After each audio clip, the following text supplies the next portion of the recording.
Hi friends, welcome back to Veera's garden. இன்றைக்கி நம்மளோட மாடி தோட்டத்தில் என்ன பார்க்க போகிறோம்னா அடினியம் விதைகளை பற்றி ஒரு சின்ன விளக்கம் தான் பார்க்க போகிறோம். நிறைய பேருக்கு அடினியம் விதை நல்லா பருமனாக இருந்தால் தான் அது திரைச்சியாக இருக்கும். அது மெல்லிசாவோ இல்லை அது சின்னதாக இருந்தாலும் அது திரைச்சி இல்லாத விதைன்ற மாதிரி எடுத்துருக்கீங்க. அப்படிலாம் எதுவுமே இல்லை. நான் 2 விதமான விதையும் நான் போட்டு பார்த்துருக்கேன். அதோட ரிசல்ட் உங்கள்கிட்ட நிறைய நாள் நான் காட்டணும் இருக்கேன். அதை இன்றைக்கி தான் காட்ட முடிஞ்சுது. என்னென்னா நான் நல்லா திரைச்சியாக இருக்கிற விதைன்னு சொல்லிட்டு நான் போட்டு வச்சுருந்தேன். அது பார்த்திங்கன்னா அது முளைக்கவே இல்லை. இந்த விதை தான் பாருங்கள், நல்லா குண்டு குண்டாக இருக்குது. இதை நான் ஒரு மண் பாட்டில் தான் நான் போட்டிருக்கேன். இந்த பாட்டில் நம்ம ஏற்கனவே போட்டிருக்கோம். நல்லா ரிசல்ட் வந்துடும். ஏன்னா இது மண் தொட்டின்றனால அந்த ஈரப்பதம் இருக்கிறனால விதை நல்லா முளைச்சி வந்துடும். ஆனால் 15 days ஆகிக்கிறோம், இது முளைக்கவே இல்லை, ஒரு ரியாக்ஷனுமே இல்லை.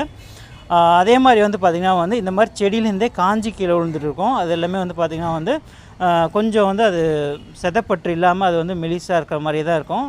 இது எல்லாத்தையுமே நான் எடுத்து ஒரு பாட்டில் மொத்தமாக நான் போட்டு வச்சுருவேன்.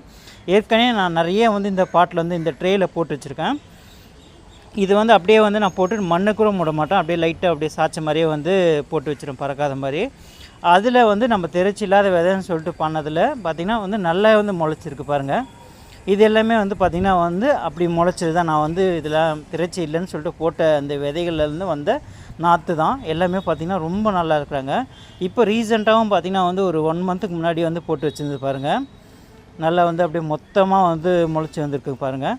அதனால் நம்ம இந்த விதை தான் திரைச்சி இருக்குது, இந்த விதை திரைச்சி இல்லைன்னு நம்மளால் சொல்லவே முடியாது. அந்த விதையோட தன்மையை பொறுத்து அது வருது. அதனால் நீங்களும் எந்த விதைனாலும் போட்டு பாருங்கள், போட்டு பார்த்துட்டு சொல்லுங்கள். இந்த வீடியோ உங்களுக்கு யூஸ்ஃபுல்லாக இருந்தால் இருக்கும்னு நம்புகிறேன். எப்படி இருக்குன்னு சொல்லிட்டு கமெண்ட் செக்ஷனில் கமெண்ட் பண்ணுங்கள். நம்மளோட சேனல் வீராஸ் கார்டன் சப்போர்ட் பண்ணுங்கள். So thanks for your all support and thanks for வாட்சிங்.